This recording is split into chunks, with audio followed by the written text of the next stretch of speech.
கண்ணை மூடிடுவோம். இப்படி வல்லமையாய் பிரகாசிக்கிற சூரியனை போன்ற முகம், அதிலிருந்து எரிகிற தீபமாக அக்கினி கண்கள், இப்படி மிக பயங்கரமான ஒரு தரிசனத்தை அப்போஸ்தலனாகிய யோவானுக்கு தேவன் வெளிப்படுத்துகிறார். வெளிப்படுத்தின பிறகு 18ஆம் வசனத்திலே, மரித்தேன், ஆனாலும் இதோ சதா காலங்களிலும் உயிரோடு இருக்கிறேன். நான் மரணத்திற்கும் பாதாளத்திற்கும் உரிய திறவுகோல்களை உடையவராக இருக்கிறேன். மரித்தேன், ஆனால் சதா காலமும் உயிரோடு இருக்கிறேன் என்கிறார்.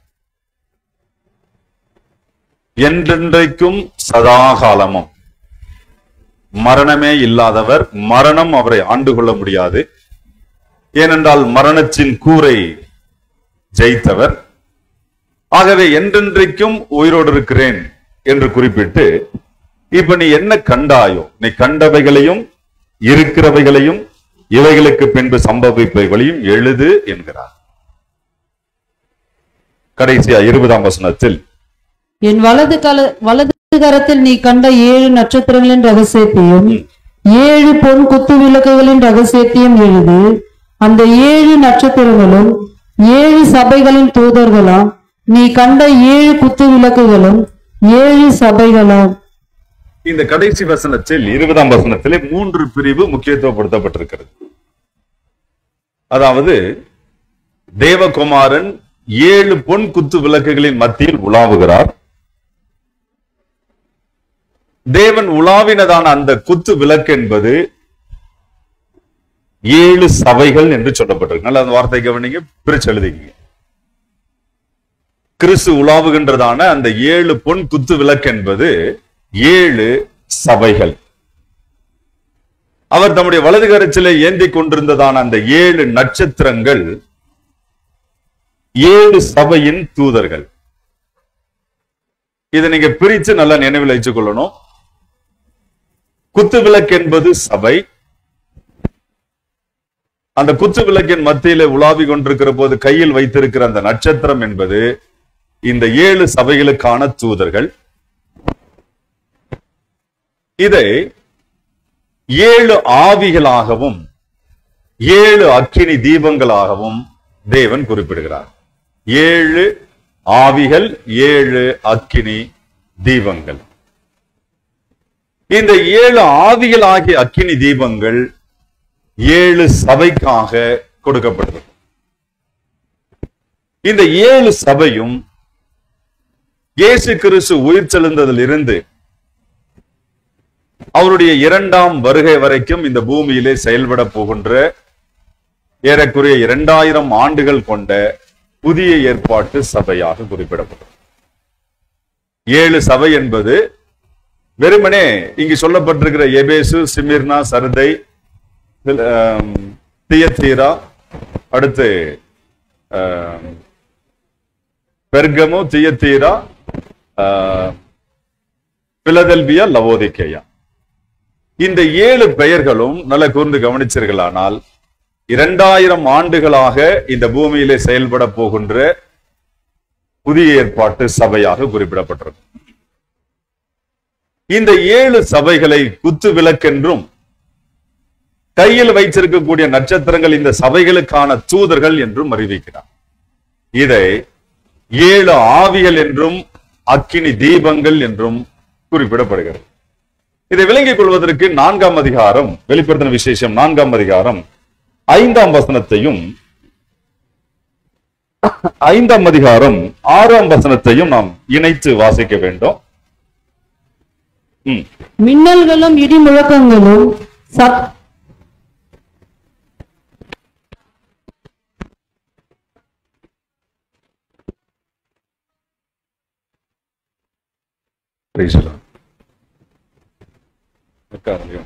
சரி, கவனிக்கலாம். நாம் இப்போ வாசித்ததான வெளிப்படுத்தின விசேஷம் 4ஆம் அதிகாரம் முதல் 4 வசனங்களிலே வானத்தில் சிங்காசனம் வைக்கப்பட்டிருந்ததையும் அந்த சிங்காசனத்தின் மேல் தேவன் வீற்றிருப்பதையும், பிறகு அந்த சிங்காசனத்தை சுற்றி வானவில் இருப்பதாகவும், இந்த சிங்காசனத்தை சுற்றி 24 மூப்பர்களும் அந்த 24 சிங்காசனங்களும் அந்த சிங்காசனத்தின் மேல் 24 மூப்பர்களும் வீற்றிருக்கிறதை முதல் 4 வசனங்கள் பேசுகிறது. அப்படின்னா வானத்தில் சிங்காசனம், சிங்காசனத்தின் மேல் தேவன், தேவனை சுற்றி வானவில், அந்த சிங்காசனத்தை சுற்றி 24 சிங்காசனம், அதன் மேல் 24 மூப்பர்கள். Universal governmental system. அங்க அவருடைய சிங்காசனத்திலிருந்து மின்னல்களும் இடி முழக்கங்களும் உண்டாகிறது. தேவனுடைய 7 ஆவிகளாகிய 7 அக்கினி தீபங்கள் சிங்காசனத்திற்கு முன்பாக எரிந்து கொண்டிருந்தன என்று குறிப்பிடப்பட்டிருக்கு. இந்த வார்த்தையை கொஞ்சம் பிரிக்கணும். தேவனுடைய 7 ஆவிகளாகிய 7 அக்கினி தீபங்கள். அப்படி என்றால் இங்க அக்கினி தீபங்கள் என்று எதை குறிப்பிடுறார் பாருங்க. தேவனுடைய 7 ஆவிகளாகிய அக்கினி தீபங்கள். 7 ஆவிகள் என்பது 7 அக்கினி தீபங்கள். இந்த அக்கினி தீபங்கள் 7 என்று குறிப்பிடப்பட்டிருக்கு இல்லையா? முதல் அதிகாரத்தில் யோவானுக்கு தேவன் தரிசனமாகிற போது அவருடைய கண்கள் எப்படி இருந்ததா வாசிச்சோம்? அவருடைய கண்கள் எரிகின்ற அக்கினி ஜுவாலையை போன்றிருந்ததாக சொல்லப்பட்டிருக்கு. அவருக்கு எத்தனை கண்கள்? படிச்சிருக்கீங்க இல்லையா? சகரியா 4ஆம் அதிகாரத்தில் அவருக்கு எத்தனை கண்கள் என்று சொல்லியிருக்கு பாருங்க.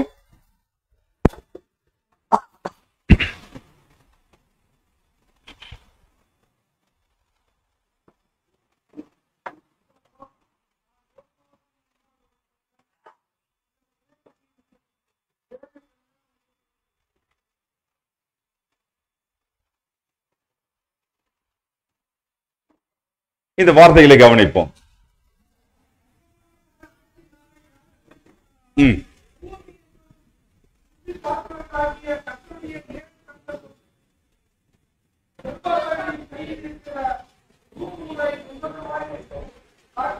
மூன்றாம் அதிகாரம் 9ஆம் வசனமும் 4ஆம் அதிகாரம் 10ஆம் வசனமும் தேவனுடைய கண்கள் 7 கண்கள் என்று சொல்லப்பட்டிருக்கிறது.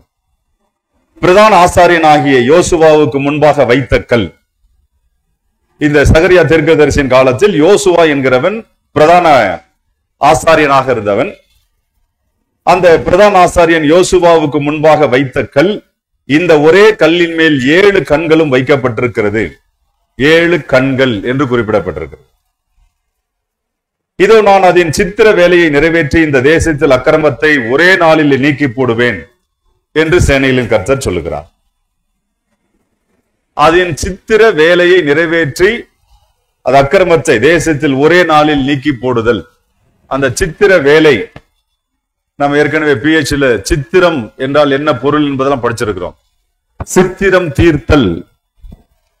ஞானம் தன் வீட்டை கட்டி தன் 7 தூண்களையும் சித்திரம் தீர்த்தது. PHல படிச்சிருக்கோம், ஞாபகத்தில் இருக்கா? அந்த சித்திரம் தீர்த்தல் என்பது தேவன் தம்முடைய திருவுள்ள சித்தத்தில் முடிவு செய்தது. சித்தத்தில் முடிவு செய்து அந்த சித்தத்தை நிறைவேற்றுவதற்கு பெயர் சித்திர வேலையை நிறைவேற்றுதல். சித்திரம்னா வரையறதல்ல, அது வேற. டிராயிங் பண்றதல்ல, அது வேற. சித்தத்தின் முடிவை நிறைவேற்றுவது.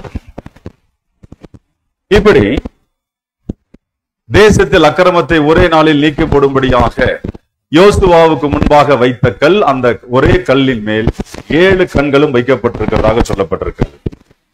4:10 பூமி எங்கும் சுற்றி பார்க்கிறவைகளாகிய கர்த்தருடைய 7 கண்கள் குறிப்பிடப்பட்டிருக்கிறது. இந்த கண்கள் வெளிப்படுத்தின விசேஷம் முதல் அதிகாரத்தில் அக்கினி தீபமாக ஜுவாலையாக குறிப்பிடப்பட்டிருக்கிறது. 4ஆம் அதிகார வெளிப்படுத்தின விசேஷம் 5ஆம் அதிகாரத்தில் இந்த தீபங்கள் 7 ஆவிகள் என்று குறிப்பிடப்பட்டிருக்கிறது. கவனிக்கிறீங்களா?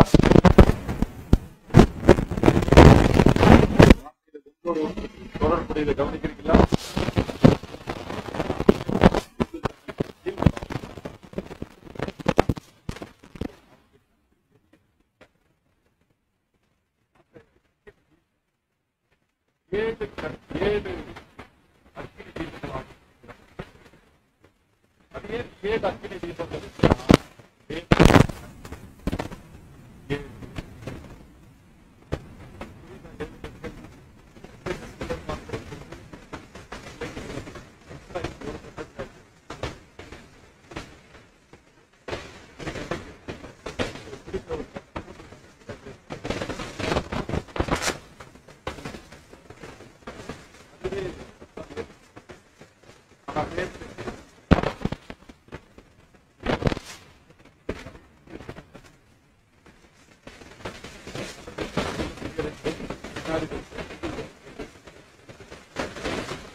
வஞ்சித்தது போல உங்கள் மனதை கெடுக்குமோ நான் பயந்திருக்கிறேன், மனக்கண்களை குருடாக்கினான். இப்ப நமக்கெல்லாம் மனக்கண்கள் என்று இருக்கும். வெளிப்புற தோற்றத்தில் 2 கண்கள், ஆத்துமாவினுடைய கண்களை மனக்கண்கள் என்று சொல்லப்படும். தேவனுக்கு அவருடைய மெய் ஞானம் என்பது அவருடைய ஞானக்கண், மெய் ஞானம். பிதா, குமாரன், பரிசுத்த ஆவியானவராகிய திரியேக தேவனுடைய கண்கள் 3 ஆழ்த்துவத்தில் 6 கண்களும், இம்மூவரும் ஒருவர், அந்த ஒருவரே ஞானம் உள்ளவர், அவர் ஒருவரே ஞானம் உள்ளவர். இந்த ஞானம்தான் அவருடைய ஞானக்கண். ஞானக்கண்கிற வார்த்தை வேற எங்கோ கேட்டதா தெரியும்ல? வேற எங்கோ கேட்டிருப்பீங்கல்ல? நெற்றிக்கண் திறப்பினும்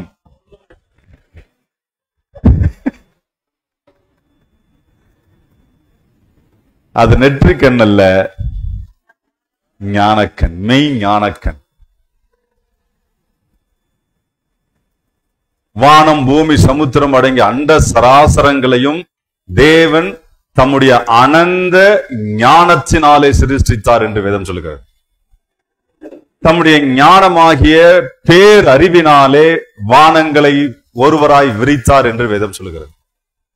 தம்முடைய ஞானத்தினாலே பூமியை அஸ்திவாரப்படுத்தினார் என்று வேதம் சொல்லுகிறது.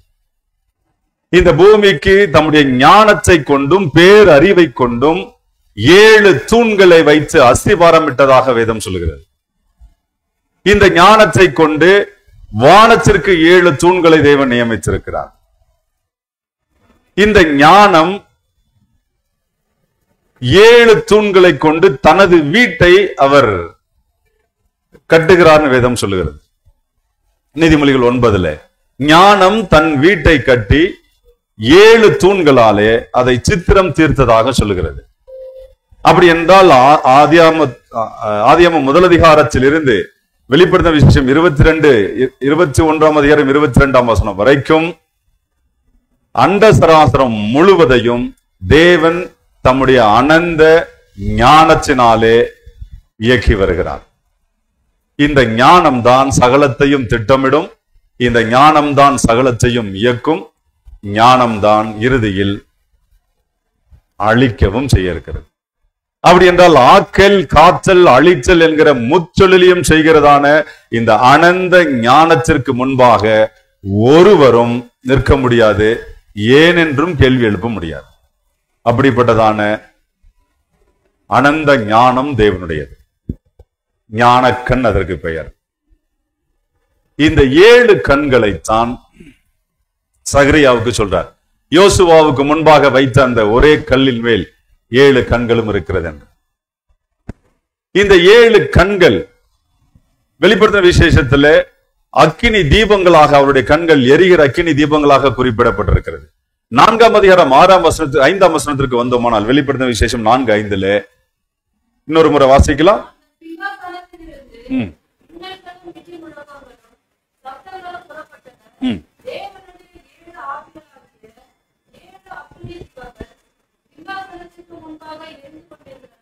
ஏழு அக்கினி தீபங்கள் எரிந்து கொண்டிருந்தன என்று குறிப்பிடுறார். அந்த அக்கினி தீபங்கள் ஆவிகள் என்று சொல்லப்பட்டிருக்கா? 7 ஆவிகள். ஆவிகள் என்பது கிறிஸ்தவத்தை பொறுத்த வரைக்கும் ஆவி என்றாலே உற்சாகத்தில் துள்ளி குதிப்பதை ஆவி என்று சொல்வார்கள். ஆவி என்பது வார்த்தை. தேவனுடைய வார்த்தை தான் ஆவியாக செயல்படும். யோவான் 6:63 படிச்சிருக்கோம் இல்லையா? நான் சொல்லுகிற வசனங்கள் ஆவியாயும் ஜீவனாயும் இருக்கிறது. அப்படி என்றால் இந்த ஆவி என்பது தேவனுடைய வார்த்தையும் தேவனுடைய ஆவியையும் குறிக்கக்கூடிய சொல். இப்ப தேவன் தம்முடைய அனந்த ஞானத்திலிருந்து புறப்படுகிற அவருடைய 7 ஆவிகள் 7 அக்கினி தீபங்களாக எரிந்து கொண்டிருக்கும். அந்த அக்கினி தீபங்கள் எங்கே எரியும்? தீபம் எரியணுமானால் பொன் குத்து விளக்குகளில். பழைய ஏற்பாடு தேவ சபையிலே 7 அகல்கள் கொண்ட பொன்னால் செய்யப்பட்ட குத்து விளக்கை வைக்கும்படியாக தேவன் சொல்லியிருந்தார். அந்த குத்து விளக்கு எப்போதும் தேவ சமூகத்தில் எரிந்து கொண்டிருக்க வேண்டும். தேவ சமூகம் ஒளியாய் வெளிச்சமாய் பிரகாசிக்க வேண்டும். அங்கு கூர்ந்து கவனிச்சோமானால் எதற்காக இப்படி பழைய ஏற்பாட்டிலே 7 அகல்கள் கொண்ட பொன் குத்து விளக்கை தேவனுடைய ஆலயத்தில் வைக்கும்படி சொல்லியிருந்தார்? இவைகள் புதிய ஏற்பாட்டு சபையோடு தொடர்புடைய மறைபொருள். தேவ சமூகத்தில் கிருபாசனமாகிய அந்த தேவனுடைய பெட்டி, அதற்கு முன்பாக இந்த 7 அக்கினி தீபங்களாகிய கொண்ட 7 பொன் குத்து விளக்கு எரிந்து கொண்டிருக்க வேண்டும்.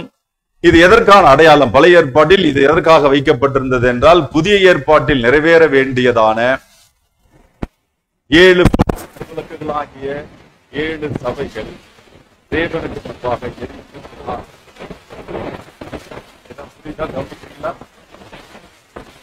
பழைய ஏற்பாட்டில் தேவனுடைய ஆலயத்தில் முன்பாக 7 பொன் குத்து விளக்குகள் கொண்ட குத்து விளக்கு வைக்கப்பட்டிருக்கிறது. தேவனுடைய சமூகத்தில் பிரகாசிக்கிறது. இது பழைய ஏற்பாட்டு ஆலயத்தில் வைக்கப்பட்டிருக்கிற சட்டம். இது எதற்காக வைக்கப்பட்டது? எதற்கான திருத்தாக்கம் என்றால், புதிய ஏற்பாட்டில் நிறைவேற வேண்டியதான தேவன் திட்டத்தில்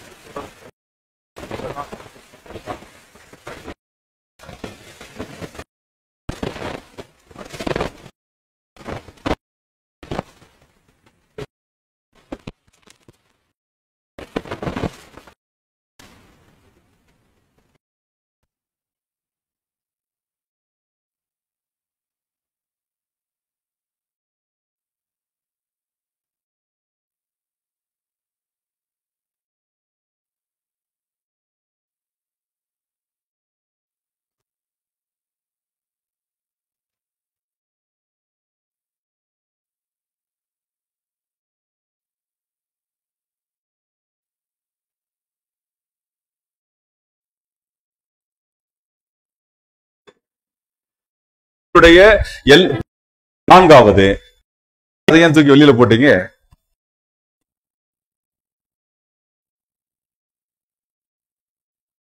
இது ரொம்ப வேகமா எரிய ஆரம்பிச்சிருச்சு. வேகமா எரிய ஆரம்பிச்சோடனே தூக்கி வெளியில தூக்கிட்டு ஓடிட்டாங்க. நீங்க தானே கேட்டீங்க ஃபயர் ஃபயர்னு. அது எரிஞ்ச பிறகு அதையும் தூக்கி வெளியில போட்டீங்க. தலைமையிலேயே வச்சிருந்தா எல்லாம் ஃபயரா எரிஞ்சிருப்பான்ல.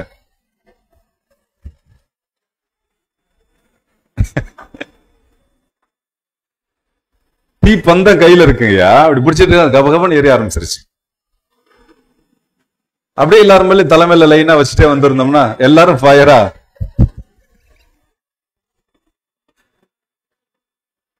நல்லா இருந்திருக்குமே ஃபயரா. அதெல்லாம் ஃபயர். ஃபயர்னா புரியுதா?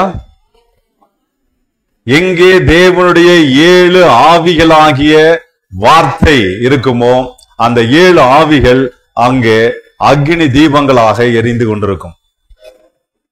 அக்னி எப்போதும் தெய்வீகத்தை ரெப்ரசன்ட் பண்ணும்படியாக இறங்கும். அக்னி இறங்கும். அக்னி ஒரு மனிதனை தப்புவித்து விடுதலையாக்கும். எதுல இருந்து தப்புவித்து? இந்த வீணா போன பாவ உலகத்திலிருந்து ஒருவனை தப்புவித்து விடுதலையாக்கி நித்திய காணானாகிய பரம காணானுக்கு கொண்டு போய் சேர்ப்பதற்காக அக்னி இறங்கும். சபையின் மத்தியில இறங்கணும் அக்னி. 7 பொன் குத்து விளக்குகளின் மத்தியில. குத்து விளக்கு எது? சபை. அந்த குத்து விளக்கின் மத்தியில் அக்னி இறங்க வேண்டும். மூன்றாவது, அக்னி ஜனங்களை வழிநடத்தவும் செய்யும். வழிநடத்துதல் என்பது போதனை, அவர்களை போதிக்கும். ஞான பானத்தையும் ஞான போஜனத்தையும் கொடுத்து அவர்களை போதிச்சு வழிநடத்தும். எல்லாரும் ஒரே ஞான பானத்தை குடித்தார்கள் வேதம் சொல்லுது. அவர்களோடு கூட சென்ற ஞான கண்மலையின் தண்ணீரை குடித்தார்கள். அந்த கண்மலை கிறிஸ்துவே, ஞான கண்மலை. நான்காவது, அக்னியானது வார்த்தையாக மனிதனின் ஆத்துமாவில் கொழுந்துவிட்டு எரிந்து உயிர்ப்பிக்கும். அக்கினியினுடைய 7 தன்மைகளை படிச்சிட்டு இருக்கோம். நல்லா கவனிங்க. 7 பொன் குத்து விளக்குகள் படிச்சோம். அங்க 7 தீபங்கள் எரிந்து கொண்டிருக்குன்னு படிச்சோம். அக்னி என்றால் அது முத்தியாக இருக்கும். 3 தீ. அந்த 3 தீ 7 தன்மைகளை உடையதாக இருக்கும். இந்த 3 தீயினுடைய 7 தன்மைகளை தான் விளங்கிட்டு இருக்கோம். அதுல 4வது தன்மையை படிச்சுட்டு இருக்கோம். அக்னி என்ன செய்யும்? கூர்ந்து கவனிங்க. அக்னியானது வார்த்தையாக மனிதனின் ஆத்துமாவில் கொழுந்து விட்டு எரிந்து உயிர்ப்பிக்கும், மனிதனை உயிர்ப்பிக்கும். எரேமியா 23:29 படி வார்த்தை தான் அக்னி. திரும்ப திரும்ப நல்லா கவனிங்க, விளங்கிக் கொள்ளுங்க. வார்த்தை தான் அக்னி. ஆகவேதான் எங்கு வார்த்தை இருக்கிறதோ அங்கே தீபம் இருக்கும்.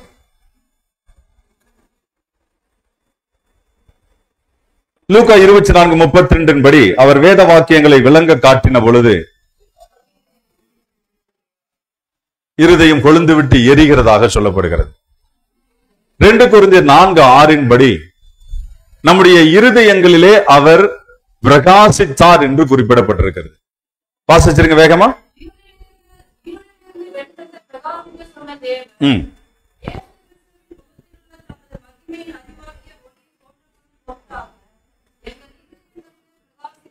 இருளில் இருந்து வெளிச்சத்தை பிரகாசிக்க சொன்ன தேவன், எல்லாம் பாவ இருளாகிய அந்தகார இருளிலே கிடந்த நம்மை அந்த இருளை விட்டு வெளிச்சத்திற்கு கொண்டு வருகிறார். இப்படி இருளில் இருந்து வெளிச்சத்துக்கு கொண்டு வந்து வெளிச்சத்தை பிரகாசிக்க சொன்ன தேவன் தம்முடைய முகத்தில் உள்ள மகிமையின் அறிவாகிய ஒளியை தோன்ற பண்ணும் பொருட்டாக, அந்த வார்த்தை பாருங்க, தம்முடைய முகத்தில் உள்ள மகிமையின் அறிவாகிய ஒளி. அந்த மகிமையின் அறிவாகிய ஒளி என்பது என்ன அப்படின்னா, ஒன்றான மெய்தேவனாகிய உம்மையும் நீர் அனுப்பினவராகிய இயேசு கிறிஸ்துவையும் அறிகின்ற அறிவு. இதுதான் அவருடைய முகத்தில் உள்ள மகிமையின் அறிவாகிய ஒளி. கொலோசை 2:2 சொல்லப்பட்டிருக்கிறதன்படி பிதாவுக்கும் கிறிஸ்துவுக்கும் உரிய ரகசியத்தை அறிந்து கொள்ளுகிற உணர்வினுடைய பூரண நிச்சயம். அப்படின்னா பிதாவுக்கும் குமாரனுக்கும் உரிய அந்த தெய்வீகத்தின் ரகசியங்களை, தெய்வீக மறைபொருள்களை அறிந்து கொள்ளுகிற உணர்வு, அந்த உணர்வில் பூரணம், அந்த பூரணத்தின் ஐஸ்வர்யத்தை ஒருவனுக்குள் உண்டாக்கிடும். அப்ப தெய்வீகத்தை அறிகிற அறிவு உண்டானவுடன் உள்ளான மனிதனாகிய ஆத்துமா எரிந்து பிரகாசிக்கிற தீபமாக மாறிடுவான். இதைத்தான் இயேசு சொன்னார், நான் உலகத்திற்கு ஒளியா இருக்கிறேன், என்னை பின்பற்றுகிறவன் இருளில் நடவாமல் ஜீவ ஒளியை அடைந்திருப்பான், ஜீவ ஒளியை அடைந்திருப்பான். தட்ஸ் மீன் அவன் ஒளியாய் பிரகாசிப்பான் என்கிறார். அதனாலதான் நீங்கள் தான் உலகத்திற்கு வெளிச்சம் என்கிறார். அப்ப நீங்களும் நானும் உலகத்திற்கு ஒளியாய் வெளிச்சமாய் பிரகாசிக்க வேண்டும் என்றால், இருளிலிருந்து வெளிச்சத்தை உண்டாக்கினாரே அவர் தமது முகத்தில் உள்ள மகிமையின் அறிவாகிய ஒளியை நம்முடைய இருதயங்களிலே தோன்ற பண்ணும்படியாக பிரகாசிக்க வேண்டியது அவசியம். அப்படி பிரகாசிக்கணுமானால் வார்த்தை 7 ஆவிகளாகிய இந்த வார்த்தை உள்ளே 7 அக்கினி தீபங்களாக எரிந்து பிரகாசிக்க வேண்டும். எங்கே வார்த்தை இருக்கிறதோ அங்கே அக்கினி இருக்கும். விளங்குதா? புரியுதா இல்லையா? அதான் முன்னாடி சொன்னேன், வெளியே குளிர் உள்ளே அக்கினி.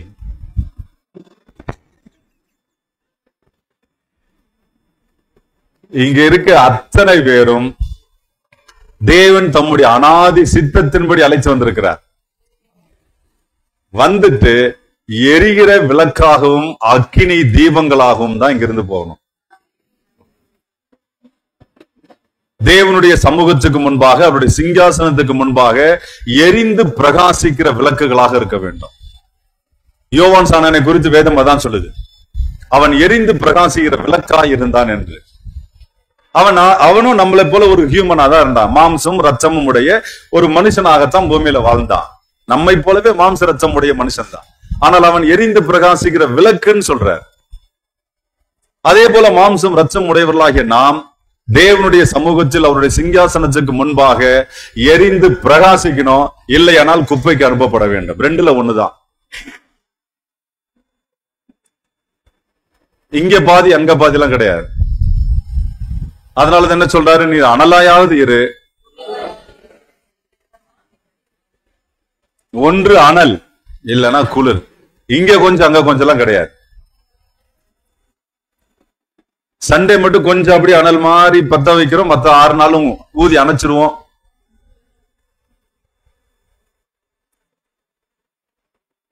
ஏழு நாளும் 24 மணி நேரமும் தேவனுடைய சிங்காசனத்துக்கு முன்பாக எரிந்து பிரகாசிக்கிற அக்கினி தீபம் தான் சபை. விளங்குதா? ஏதோ அரை மணி நேரம், இந்த ஒரு அரை மணி நேரம் பாட்டு பாடும்போது மட்டும் அல்ல, ட்ரம் எல்லாம் வேகமா தட்டி லைட் எல்லாம் போட்டு அங்க மட்டும் இல்ல. அக்கினி 24 மணி நேரமும் எரிந்து பிரகாசிக்கிற விளக்கா இருக்க வேண்டும். தூங்கினாலும் உள்ளான மனிதனாகிய ஆத்மா, நாம தூங்கும் போதும் உள்ளான மனிதனாகிய ஆத்மா விழிச்சிருக்க வேண்டியது அவசியம். இவர்கள் தான் அக்கினி தீபங்கள், தேவனுடைய சமூகத்தில் எரிந்து கொண்டிருக்கிறதான அக்கினி தீபங்கள். இந்த அக்கினி தீபங்களைத்தான் என்னுடைய தூதர்கள் என்கிறார். எபிரேயர் 1 அதிகாரத்துல படிச்சிருக்கீங்களா? தேவன் தம்முடைய ஊழியக்காரரை அக்கினி ஜுவாலை என்கிறார். எங்கேயா போச்சு அக்கினி ஜுவாலை கிறிஸ்தவத்துல?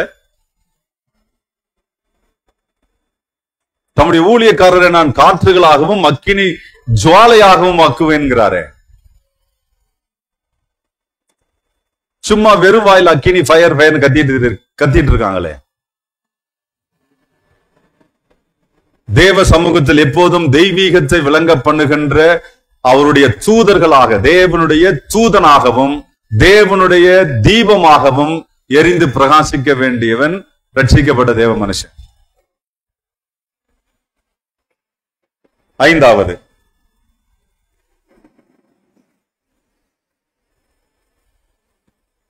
அக்கினியானது ஆவியாக மனிதனை நிறைச்சு. நல்ல வார்த்தை கவனிங்க. அக்கினி ஆவியாக மனிதனை நிறைத்து அவனை எரிந்து பிரகாசிக்கிற விளக்காகவும் வெளிச்சமாகவும் மாற்றும். அக்கினியுடைய தன்மைகளை கவனிச்சுட்டு வாங்க. மனிதனை ஆவியாக நிறைக்கும். எது? அக்கினி நிறைக்கும். நிறைத்து அவனை எரிந்து பிரகாசிக்கிற விளக்காக வெளிச்சமாக மாற்றும். இதான் அக்கினியினுடைய தன்மை.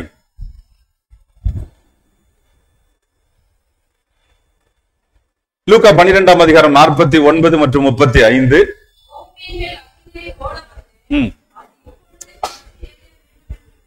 இயேசு இப்படி சொல்றார், பூமியின் மேல் அக்கினி போட வந்தேன் என்கிறார். தேவன் நான் அக்கினியை போட வந்தேன் என்று சொல்லுவாரானால் ஏதோ ஒரு உபமானமாக சொன்ன வார்த்தை அல்ல, அல்லது ஏதோ ஒரு போற போக்குல சும்மா ஒரு பேச்சுக்கு சொன்ன வார்த்தை அல்ல. பூமியின் மேல் அக்கினியை போட வந்தேன் என்றால் என்ன பண்ணுவாரு? போடுவேன் என்றால் போடுவார். போட்டாரா? செக் பண்ணுங்க. அக்கினி போட வந்தேன்னு சொன்னாரு, போட வந்தேன்னு சொன்னவர் போட்டாரா? எஸ். அது இப்பொழுதே பற்றி எரிய வேண்டும் என்று விரும்புகிறேன் என்கிறார். பற்றி எரிஞ்சுதா? அடுத்த வசனம் பாருங்க. அப்போஸ்தலர் 2ஆம் அதிகாரம் 2 முதல் 4.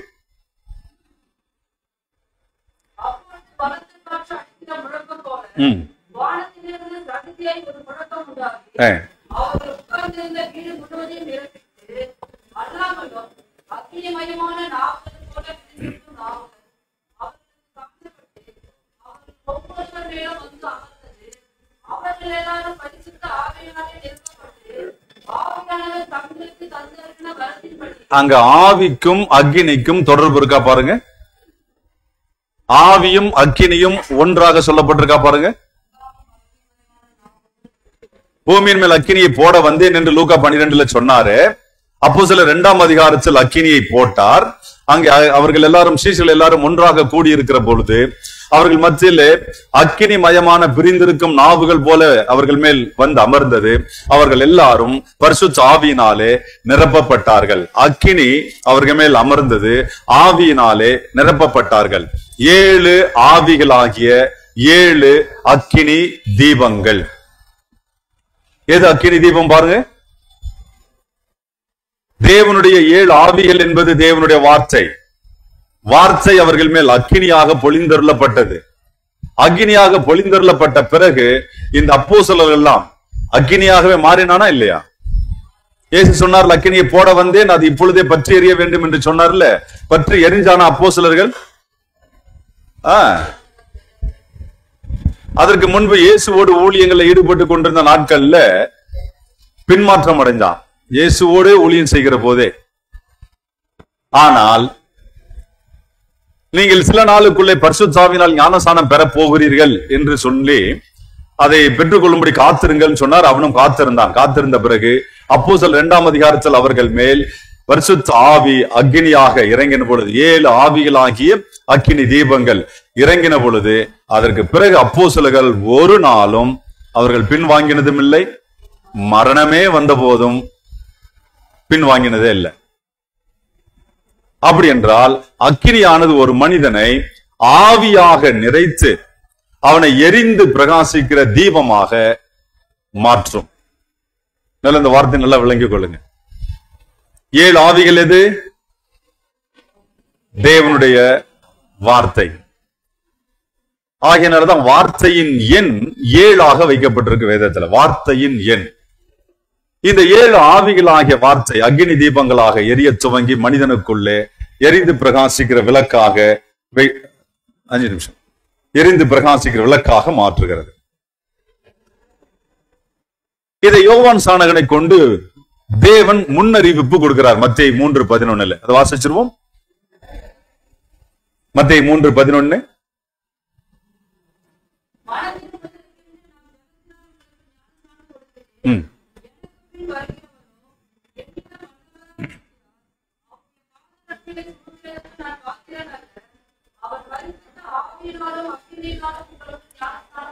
எனக்கு பின் வருகிறவர் பரிசுத்த ஆவியினாலும் அக்கினியினாலும். பரிசுத்த ஆவி அக்கினி அப்படி என்றால் 7 அக்கினி தீபம் என்னன்னு புரியுதா? 7 ஆவிகளாகிய 7 அக்கினி தீபங்கள் தேவனுடைய சிங்காசனத்துக்கு முன்பாக எரிந்து கொண்டிருந்தன. படிச்சீங்களா வெளிப்படுத்தின விசேஷம்? அந்த 7 ஆவிகளாகிய அக்கினி தீபங்கள் என்பது தேவ ஆவியாகிய வார்த்தையினாலே எரிந்து பிரகாசிப்பது. ஆகவேதான் எனக்கு பின் யோவான் சானகன் சொல்றான், எனக்கு பின் வருகிறவர் வல்லவர் சொல்லிட்டு அவர் பரிசுத்த ஆவியினாலும் அக்கினியினாலும் உங்களுக்கு ஞானஸ்நானம் கொடுப்பார். இப்படி பரிசுத்த ஆவியின் ஞானஸ்நானத்தை, இந்த அக்கினி ஞானஸ்நானத்தை பெற்றவர்கள் இந்த பூமியில தெய்வத்திற்காக அக்கினியாய் எரிந்து பிரகாசிப்பான். அவருடைய முகத்தில் உள்ள மகிமையின் அறிவாகிய ஒளியை தோன்ற பண்ணும் பொருட்டு இருதயங்களிலே பிரகாசித்தார். விளங்க முடியுதா? அக்கினியுடைய தன்மைகள் புரியுதா? அக்கினி என்பது 3 தீ, காருகபத்தியம், தட்சிணாக்கினியம், ஆகவனியம். 3 தீ. இந்த 3 தீ முத்தியானது 7 தன்மைகளை கொண்டதாக இருக்கும். இந்த 7 தன்மைகளை கொண்டு ஆக்கல் காத்தல் அழிச்சல் என்கிற முத்தொழிலையும் செய்யும். இதுல 6வது பிரிவு வேகமா. அக்னியானது சோதித்து புடமிட்டு பொன்னாக மாற்றும். அக்னியினுடைய தன்மைகள்ல 6வது பிரிவு பார்க்கிறோம். அக்னியினுடைய தன்மை என்னன்றது நல்லா விளங்குங்க. அக்னி ஒரு மனிதனை சோதிக்கும், புடமிடும். இப்படி சோதித்து புடமிடுவதன் வழியாக சுத்த பொன்னாக மாற்றும். 1 பேதுரு 4ஆம் அதிகாரம் 12ஆம் வசனம்.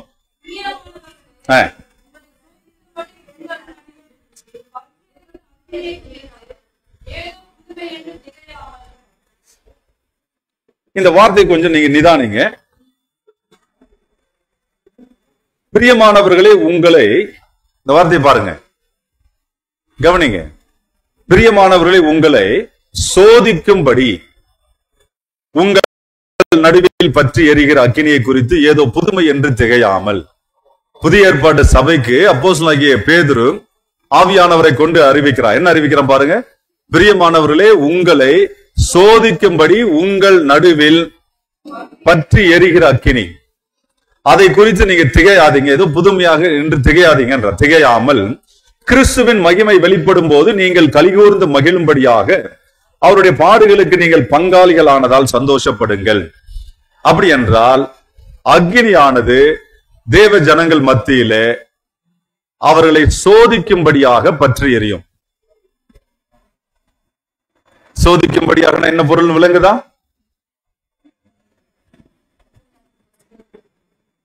எந்த சோதனை? பேதுருல அங்கே இருக்கு பாருங்க. 1 பேதுரு 1 அதிகாரம் 7ஆம் வசனம்.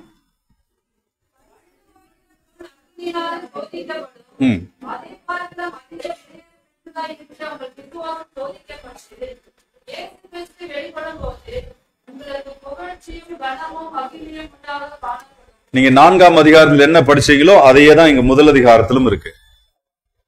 4ஆம் அதிகாரத்தை வாசித்த போது, பிரியமானவர்களே, உங்களை சோதிக்கும்படியாக உங்கள் நடுவில் பற்றி எரிகிற அக்கினியை குறித்து ஏதோ புதுமை என்று திகையாமல்.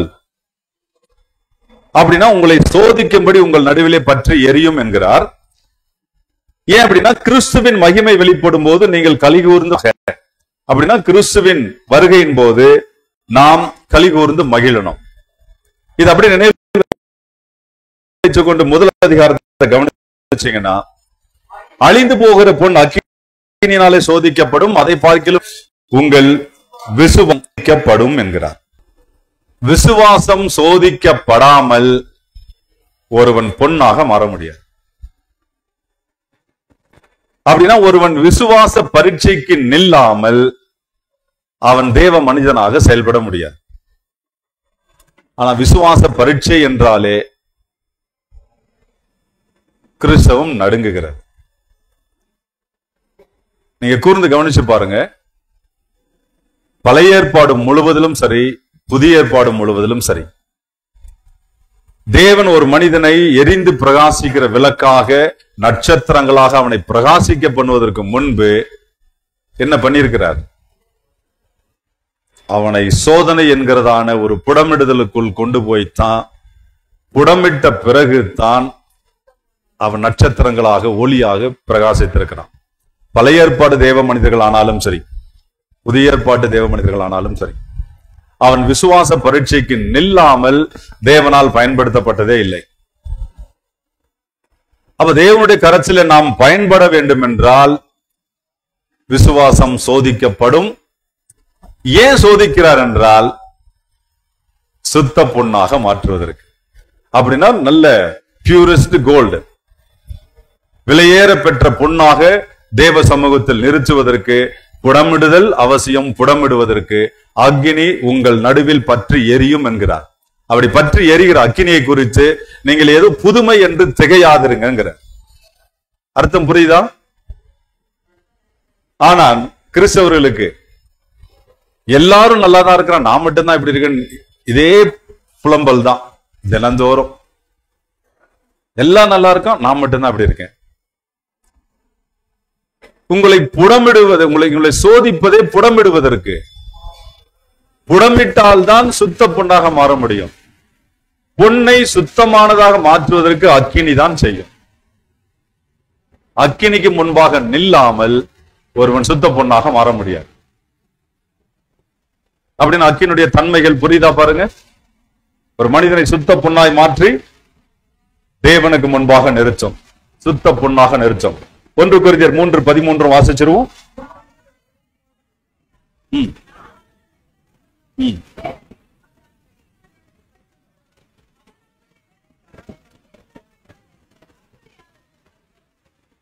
ஒருத்தர் மட்டும் வாசிச்சா நல்லா இருக்கும்.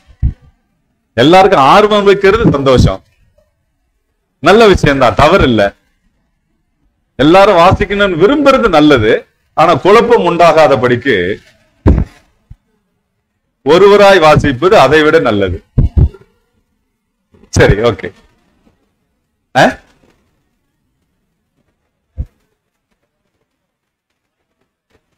இப்ப மைக்கும் சோதனைக்கு உட்படுத்தப்பட்டிருக்கு. அது சுத்த மைக்கா மாறதுக்கு கொஞ்சம் டைம் எடுக்கும். அதனால மைக்கு வேலை செய்ய மாட்டேங்குது. சரி, கவனிக்கலாம்.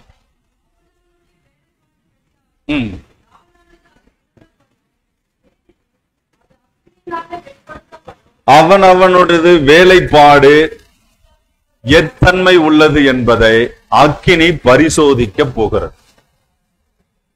அவனவனுடைய வேலைப்பாடு என்ன வேலைப்பாடு?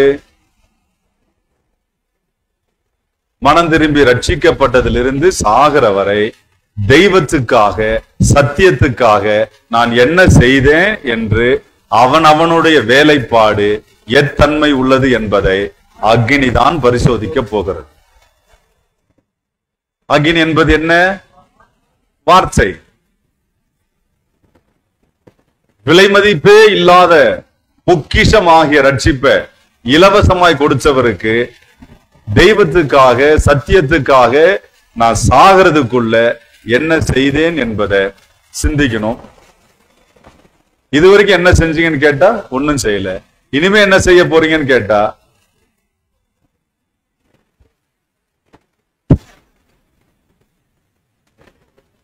அவ்வளவுதானா?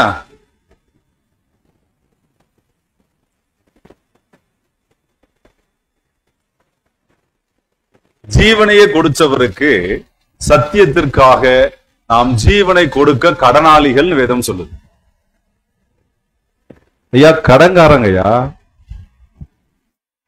ஜீவனை கொடுத்தவருக்காக நாம் ஜீவனை கொடுக்க நாம் கடனாளிகள்.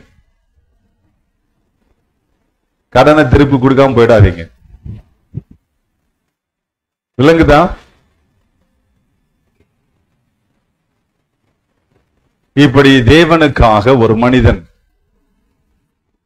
சுத்த பொன்னாக நிற்கும்படி அவன் புடமிடப்பட வேண்டும். புடமிடப்பட வேண்டும் என்றால் அக்கினிக்கு முன்பாக சோதிக்கப்பட வேண்டும். அதனாலதான் சோதனையை சகிக்கிற மனுஷன் பிறகுதான் உத்தமன் என்று விளங்குகிறார். வேதம் சோதனையை சகிக்கிற மனுஷனை பாக்கியவான் சொல்லுது. கிறிஸ்தவம் பெரும் பெரும் பணக்காரர்கள் பாக்கியவான்கள் சொல்லுது.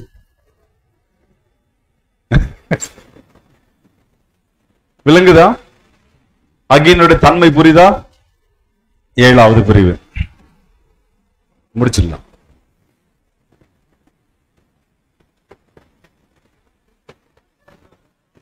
அப்ப அதுலயும் கொஞ்சம் அக்கினி ஏத்த சொல்லுங்க.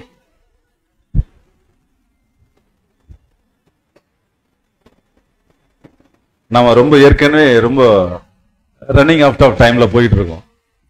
7வது பிரிவு டீ பிரேக்குக்காக கேட்டுட்டே இருக்காங்க. இந்த 7வது பிரிவு நம்ம முடிச்ச பிறகு டீ பிரேக் வரும். பிரைஸ் எல்லாம். அக்னியினுடைய தன்மை 7வது பிரிவு என்னன்னு பாருங்க. அக்னியானது பட்சித்து அழிக்கவும் செய்யும். தட்ஸ் மீன் அக்னி ஆக்கலும் செய்யும், காத்தலும் செய்யும், அழிக்கவும் செய்யும்.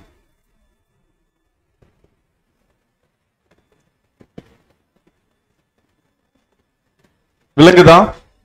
அக்னி ஒரு மனிதனை உருவாக்கும், ஆக்கவும் செய்யும், காக்கவும் செய்யும், அழிக்கவும் செய்யும். 2 பேதுரு 3ஆம் அதிகாரம் 7, 10, 12 வசனங்களின்படி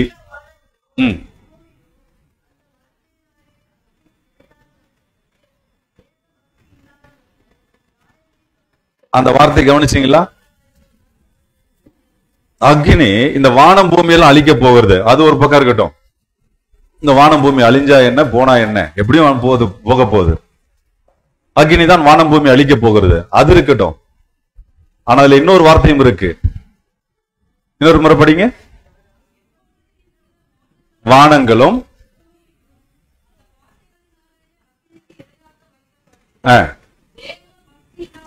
அங்கதான் கவனிக்கணும். தேவ பக்தி இல்லாதவர்கள் அக்கினி தான் இந்த வானம் பூமியை உண்டு பண்ணினது, இந்த வானம் பூமியை அழிக்க போகிறது. இதெல்லாம் கிரியேஷன் பார்ட்ல. இப்ப நாம படிச்சுட்டு இருக்கிறது அக்கினியினுடைய 7 தன்மைகள் எங்க படிச்சுட்டு இருக்கோம்? ஸ்பிரிச்சுவல் சைட்ல. அக்கினி மனிதனை தேவ மனிதனாக சுத்த பொன்னாக புடமிட்டு அவனை உருவாக்கி அவனுக்குள் தீபமாக எரிந்து தெய்வீகத்தை விளங்க பண்ணுகிற வேலையெல்லாம் செய்யும். தேவ பக்தி இல்லாதவர்களை நியாயம் தீர்க்கவும் செய்யும். நியாயம் தீர்க்கிறது என்ன? நித்திய அக்கினிக்கு கொண்டு போய் சேர்க்கும். அப்படின்னா அக்கினி அழிக்கவும் செய்யும். விளங்க முடியுதா? தேவ பக்தி இல்லாதவர்களை வானம் பூமி அழிக்கிறதெல்லாம் ஒரு புறம், அது தனி, அது கிரியேஷன் பார்ட். ஸ்பிரிச்சுவல் பார்ட் தான் படிச்சுட்டு இருக்கோம் நாம. தேவ பக்தி இல்லாதவர்களை நியாயம் தீர்த்து நித்திய அக்கினிக்கு கொண்டு போகவும் செய்யும். மல்கியா 4:1.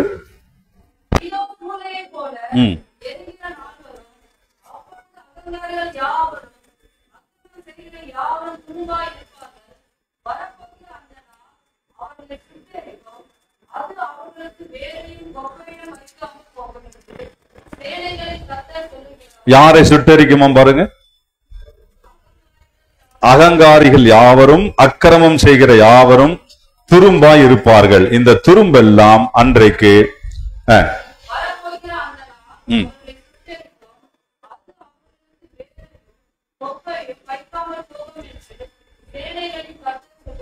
இந்த அகங்காரிகளும் அக்கிரமம் செய்கிறவர்களும் ஆகிய துரும்புகள் எல்லாம் அந்த வரப்போகிற நாளிலே அக்கினி அவர்களை சுட்டரிக்கும் என்கிறார். அக்கினியினுடைய 7 தன்மைகள் புரியுதா? அக்கினியானது தெய்வீகத்தை விளங்க பண்ணும். அக்கினியானது தப்புவித்து விடுதலையாக்கும். அப்படி தப்புவிப்பதற்காக அக்கினியாகவே இறங்குவார். நல்ல அந்த வார்த்தை கேளுங்க, அக்கினியே இறங்கும். மனிதனை இந்த பாவ அடிமைத்தனத்திலிருந்து விடுவிப்பதற்காக அக்கினியே இறங்கும்.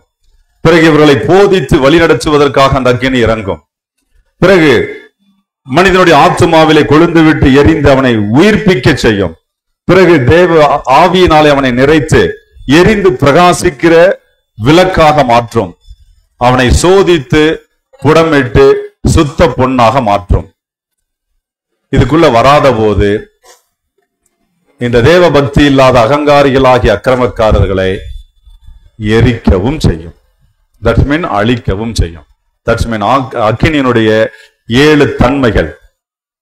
இந்த 7 தன்மைகளை கொண்டு ஆக்கல் காத்தல் அழித்தல் என்கிற முச்சொலிலையும் செய்யும் அக்கினி. அப்படிப்பட்ட அக்கினி தீபம் தான் தேவனுடைய 7 ஆவிகளாகிய 7 அக்கினி தீபங்கள். விளங்கியிருக்கா? 7 ஆவிகள் 7 அக்கினி தீபங்களை படிச்சிருக்கோம். புரியுதா? இந்த 7 அக்கினி தீபங்களும் எங்க எரிந்து கொண்டிருக்கணும்? பொன் குத்து விளக்கிலே. பொன் குத்து விளக்கு எது? சபை. இந்த சபை 7 பொன் குத்து விளக்கு ஆகிய சபை. 7 சபைகளை பற்றி டீ பிரேக்ல இருந்து நம்ம ஆரம்பிக்கலாம். வேகமா நீங்க டீ முடிச்சுட்டு வேகமா ஒரு 10 மினிட்ஸ்ல ரிட்டர்ன் வந்துருங்க. பிரேக் எல்லாம் சரிங்க, நான் எடுத்துறேன்.